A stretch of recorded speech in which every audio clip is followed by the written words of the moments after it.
ప్రభుత్వ ఆధ్వర్యంలో హైదరాబాద్లో ట్యాంక్ బండ్లో నిర్వహించిన అంబేద్కర్ జయంతి ఉత్సవాల్లో సీఎం రేవంత్ రెడ్డి పాల్గొన్నారు. గత ప్రభుత్వ కేబినెట్లో దళితులకు ప్రాధాన్యం ఇవ్వలేదు అంటూ విమర్శించారు.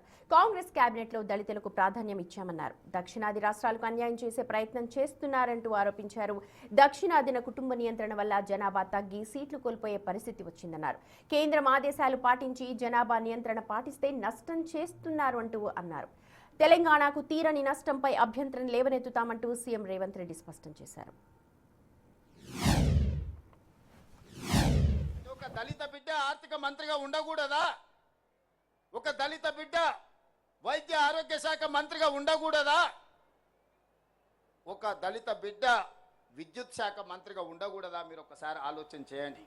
ఒక దళిత బిడ్డ స్పీకర్గా వేదిక మీద కూర్చోవద్దా? ఆయనను అధ్యక్ష అని పిలవాల్సి వస్తుందని కొంతమంది సభకే రావడం లేదంటే ఈ దళితుల పట్ల వాళ్ళకు ఉన్న గౌరవం ఏ పార్టీదో మీరు ఒక్కసారి ఆలోచన చెయ్యండి. అందుకే వాళ్ళను మోసం చేసిన ఏ జాతి అయితే అవమానానికి గురైందో ఆ జాతే సభాధ్యక్షుడు హోదాలో కూర్చుంటే ద్రోహం చేసిన వాడు మాట్లాడాలన్నా అధ్యక్ష నాకు మైక్ ఇవ్వాలి అని అడుక్కునే పరిస్థితి ఈరోజు తెలంగాణ రాష్ట్రంలో ప్రజా ప్రభుత్వం కల్పించిందని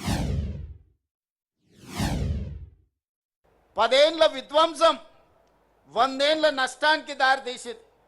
దాన్ని ఇవాళ సరిదిద్దుకుంటూ చక్కదిద్దుకుంటూ ఆనాడు చేసిన అప్పులను చెల్లించుకుంటూ తప్పులను సవరించుకుంటూ ఈనాడు పరిపాలన జరుగుతుంది.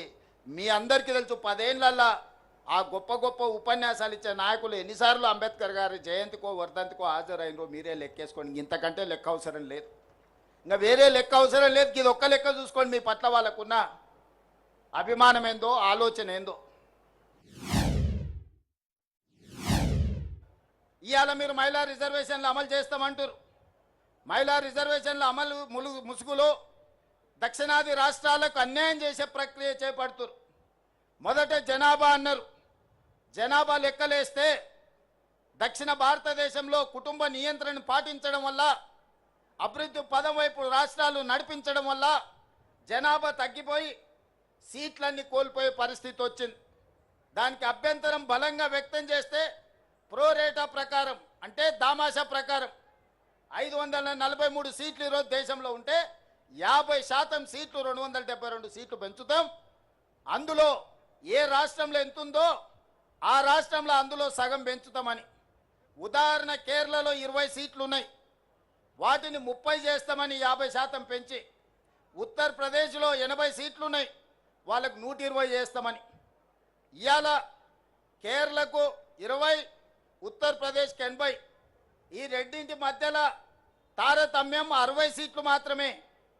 రేపు కేరళ 30 అయ్యి ఉత్తరప్రదేశ్ 120 అయితే ఈ అంతరం 60 నుంచి 90కి పెరుగుద్ది. రాజకీయాలలో ఒక్కొక్క ఓటుకు ఎంత విలువ ఉందో వాజ్పేయి సర్కార్ కూలినప్పుడు తెలిసింది కదా కేంద్ర ప్రభుత్వంలో. ఒక్క రాష్ట్రంలోనే ఉత్తర భారతంలో 30 సీట్లు పెరిగితే మరి అక్కడున్న దళితులకో గిరిజనులకో రిజర్వేషన్లు పెరగవచ్చు, నేను కాదంటలేను. సీట్లు దక్కడం వల్ల దక్షిణాది రాష్ట్రాలలో ఉన్న దళితులకు గిరిజనులకు మహిళలకు నష్టం జరుగుతలేదా? ఇవాళ తెలంగాణలో 17 సీట్లుంటే 2 ఎస్టీలకు ఉన్నాయి, 3 ఎస్సీలకు ఉన్నాయి. ఇవి 30 సీట్లు అయితే ఎస్సీలకు 6 అవుతాయి, ఎస్టీలకు 4 అవుతాయి. కానీ అదే 25 అయితే ఇందులో తగ్గుతాయి. ఈ చిన్న లెక్క కేంద్ర ప్రభుత్వంలో మంత్రులుగా ఉన్న తెలంగాణ రాష్ట్రం నుంచి ప్రాతినిధ్యం వహిస్తున్న వాళ్లకు లెక్క తెలుస్తలేదా? ఏ లెక్కన మా కోటాను తగ్గిస్తారు? కేంద్ర ప్రభుత్వం ఇచ్చిన ఆదేశాలను అమలు చేసినందుకు, జనాభా నియంత్రణ పాటించినందుకు, ప్రభుత్వం చెప్పిన మాట విన్నందుకు దక్షిణాది రాష్ట్రాలలో ఉన్న దళితులను గిరిజనులను మహిళలకు నష్టం చేస్తారా మీరని నేను అడగదలుచుకున్నా. ఇవాళ ఈ ప్రాంతంలో ఎన్ని సీట్లు పెరుగుతాయి? మీ జనాభా నిష్పత్తి ప్రకారం మీకు అన్ని సీట్లు పెరుగుతాయి. ఎన్ని సీట్లు తగ్గితే అన్ని సీట్లు దళితుల గిరిజనులకు ఆటోమేటిక్గా తగ్గుతాయి, మహిళలకు ఆటోమేటిక్గా తగ్గుతాయి. ఇవాళ 17 సీట్లను 10 చేస్తే 1 ఎస్టీకి వస్తుంది, 2 ఎస్సీలకు వస్తాయి. అదే 17 సీట్లను 30 చేస్తే 4 ఎస్టీలకు వస్తాయి, 6 ఎస్సీలకు వస్తాయి. సీట్లు పెంచడం ద్వారా ఎస్సీ ఎస్టీ మహిళల కోటా పెంచుకోవాలన్నా దక్షిణాది రాష్ట్రాలకు అన్యాయం చేసి నరేంద్ర మోడీ గారు ఆయన ప్రాతినిధ్యం వహిస్తున్న గుజరాత్కో ఆయన ప్రాతినిధ్యం వహిస్తున్న ఉత్తరప్రదేశ్కో సీట్లు పెంచుకుంటుంటే చూసుకుంటూ కూర్చుంది.